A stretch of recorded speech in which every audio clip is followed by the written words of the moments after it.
आज या ठिकाणी प्रथम पुण्यस्मरणानिमित्तानं एकत्रित जमलेलो आहोत. तुम्ही म्हणाल महाराज हे प्रथम पुण्यस्मरण अर्थात वर्ष श्राद्ध कशा करता करावयाचं, का म्हणून करायचं, कशा करता करायचं, याची करण्याची गरज काय आहे.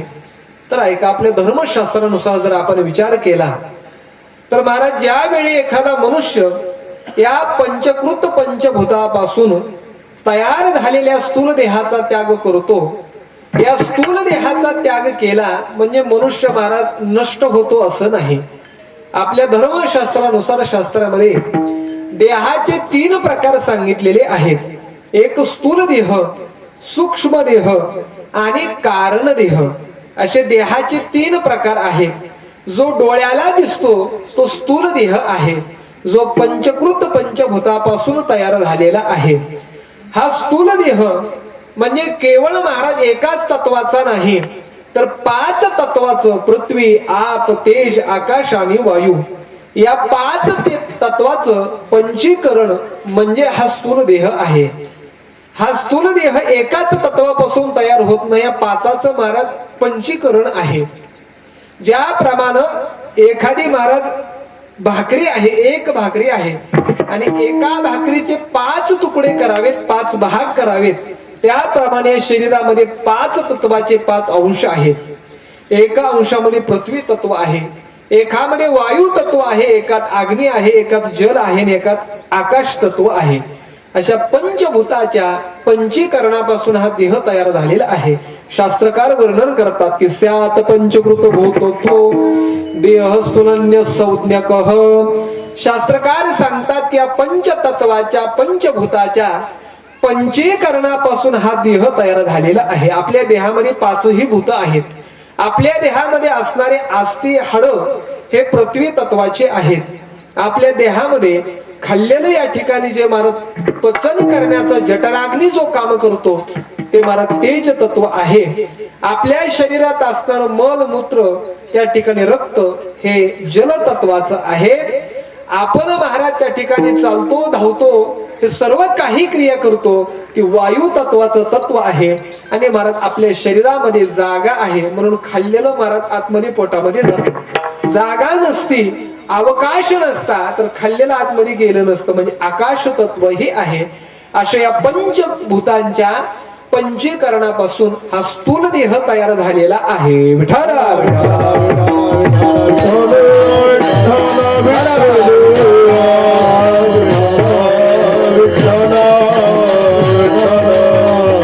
ज्ञानोबा सुद्धा ज्ञानेश्वरीमध्ये सांगतात की हे देह तव 5चे झाले, कर्माचे हे गुणी गुंतले, भवतसे चाकी सुदले जन्म मृत्यूच्या.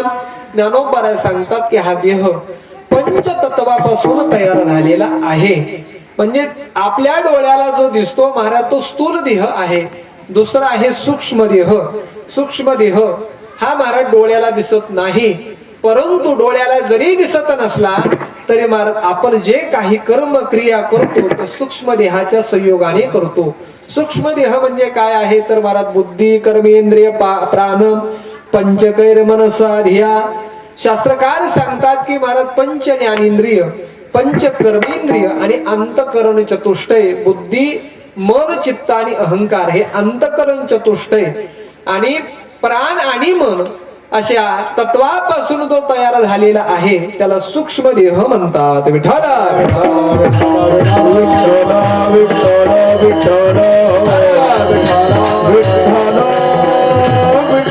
आणि तिसरा देह आहे तो म्हणजे कारण देह.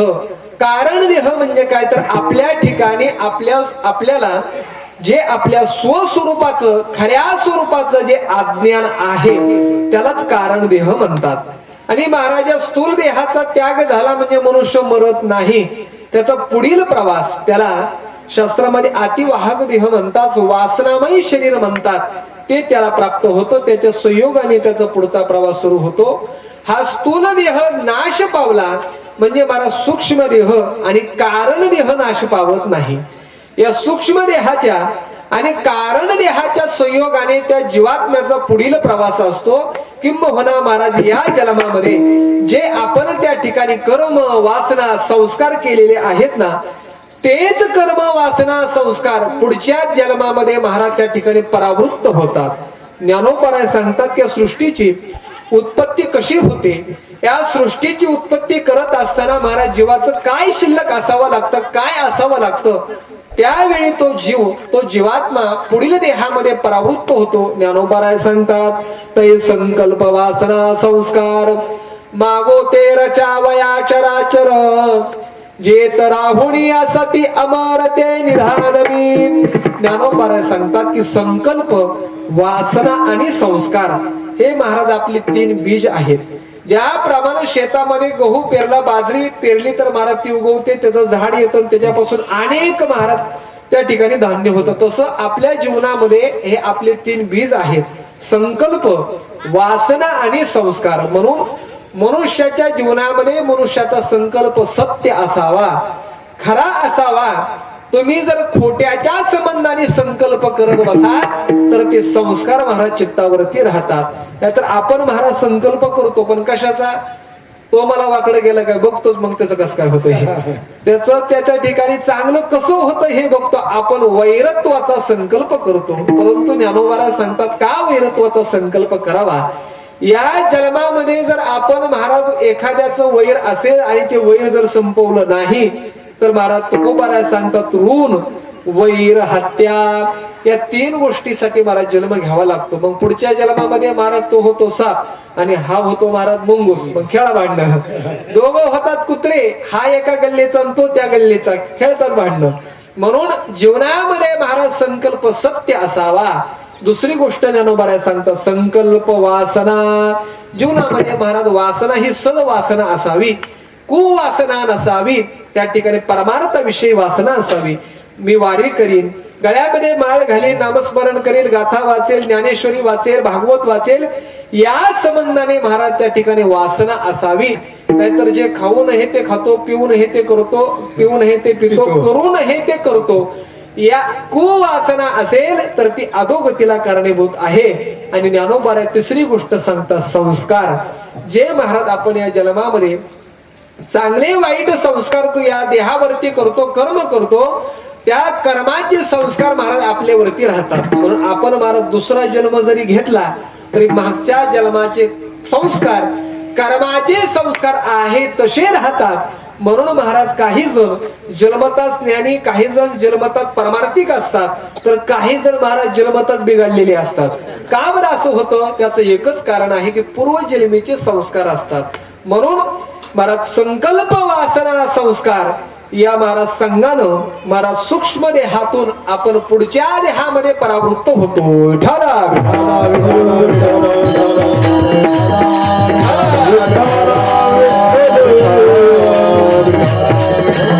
ज्याप्रमाणे महाराज आपण आपला मोबाईल महाराज जीर्ण झाला, जुना झाला, बटन आता चालत नाहीत, बटन बिघडलेले आहेत, पाण्याने भिजला, अमुक अमुक कारण झालं. आपण काय करतो महाराज, मोबाईल मधील काय काढतो, ते कार्ड काढतो आणि ते कार्ड काढून घेतो, नवीन मोबाईल मध्ये टाकतो. जसं नवीन मोबाईल मध्ये कार्ड टाकलं की महाराज आहे तो नंबर आणि परत जे संपर्क होतात ते जसेच्या तसे सुरू होतात. तसंच महाराज आपला आहे. हा देह जीर्ण झाला की आत्मचैतन्य देहाचा त्याग करतं आणि नवीन देह परिधान करतं. परंतु सूक्ष्म देह आणि कारण देह महाराज तोच असतो. या सूक्ष्म देहाच्या आणि कारण देहाच्या संयोगाने मनुष्याचा प्रवास सुरू होत असतो. आणि महाराज ऐका, या सूक्ष्म देहाचा आणि कारण देहाचा फक्त एकदाच नाश होतो. या सूक्ष्म देहाचा आणि कारण देहाचा नाश झाला रे झाला म्हणजे मनुष्य महाराज मुक्त झाला.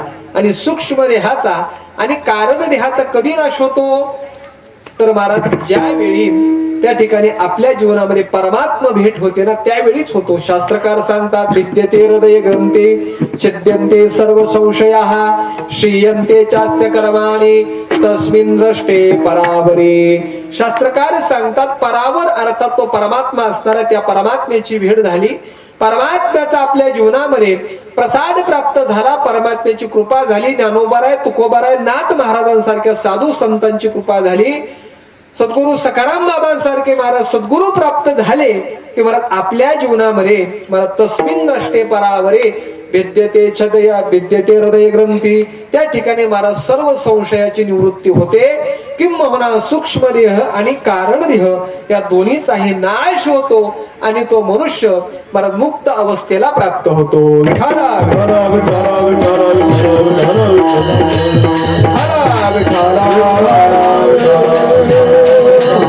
परंतु जोपर्यंत परमात्मा कृपा होत नाही तोपर्यंत महाराज जन्म मरणाचं चक्र हे चालूच असतं. आणि म्हणून महाराज मनुष्याने स्थूल देहाचा त्याग केला म्हणजे तो नष्ट पावत नाही. सूक्ष्म देह आणि कारण देह या संयोगाने त्याचा पुढील प्रवास सुरू होत असतो. आणि महाराज त्या ठिकाणी आपला दिवस आपलं वर्ष आणि महाराज पितरांचं वर्ष त्यामध्ये अंतर आहे. महाराज 4 युगाचा एक दिवस ब्रह्मदेवाचा असतो. अर्थात कृत त्रेता द्वापार कली 4 युग महाराज ज्यावेळेस पूर्ण होतात तेव्हा महाराज ब्रह्मदेवाचा एक दिवस होतो. आणि महाराज आपलं 1 वर्ष ज्यावेळी पूर्ण होतं त्यावेळी महाराज पितरांचा 1 दिवस होतो. म्हणून आपण महाराज यांच्या कुळामध्ये जन्माला आलो ते पितर महाराज त्यांच्या त्या ठिकाणी ज्या तिथीला त्यांनी देह सोडला त्या तिथीला आपण त्यांच्या नावाने जे पिंडदान अन्नदान करतो त्यांचं महाराज सकाळचं जीवन आहे. आणि पितृपक्षामध्ये भाद्रपद महिन्यामध्ये त्या ठिकाणी त्याच पितरांच्या आई वडिलांच्या आजी आजोबाच्या नावानं आपण एखाद्याला जीव घालतो ते त्यांचं सायंकाळचं जीवन आहे. महाराज त्यांना ते प्राप्त झाले की संतुष्ट होतात, आशीर्वाद देतात. आणि जर नाही प्राप्त झालं तर महाराज ते आपल्याला शाप देतात. त्यांच्यावर महाराज दुष्काळ पडतो. परमात्मा गीतेमध्ये सांगतात संकोरो नरकायैव कुलघनानां कुलस्य च पतन्ते पितरो हेषां लुप्तो पिंडोदक क्रियाः तरी पितर काय करीती कैसेने स्वर्ग वसती म्हणून तेही येते कुळापाशी.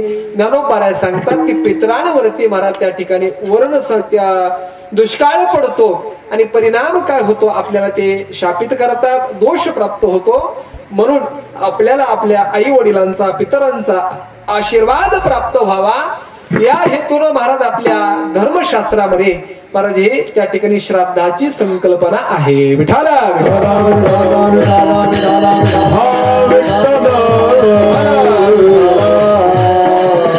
म्हणून या ठिकाणी आज सर्व कुकरे कुटुंबियांनी आपल्या आईच्या आजीच्या ऋणातून उत्तीर्ण होण्याकरिता कार्यक्रमाचं आयोजन केलेलं आहे. सेवेकरिता निवडलेला अभंग श्री तुकोबारायांचा 13 चरणाचा मंगलाचरण प्रकरणातील असून श्री तुकोबाराय प्रस्तुत अभंगातून भगवंताची भक्त वत्सलता प्रकट करतात. परमात्मा हा भक्तांवरती किती प्रेम करतो आणि त्या प्रेमापोटी भक्तांकरता तो काय काय कामे करतो हे सांगत असताना तुकोबाराय महाराज तुकोबारायांनी 23 संतांचे दाखले देऊन महाराज अभंगामध्ये परमात्म्याची भक्त वत्सलता प्रकट केलेली आहे. आपण महाराज गेल्या बऱ्याच महिन्यापासून या अभंगाचं चिंतन करत आहोत. जवळजवळ 6 महिन्यापासून या अभंगाचं आपण चिंतन करत आहोत. आणि आपण त्या ठिकाणी महाराज 3 चरणाचा विचार करून 4थ्या चरणातील एका पूर्वार्धाचा अर्थात सजन कसाई महाराजांच्या चरित्राचा विचार केला. आणि परमात्मा हा किती भक्त वत्सल आहे, भक्तांवरती किती प्रेम करतो आणि प्रेमापोटी काय काय कामे करतो हे सांगत असताना महाराज अभंगाच्या 4थ्या चरणात कसाया विपुल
हो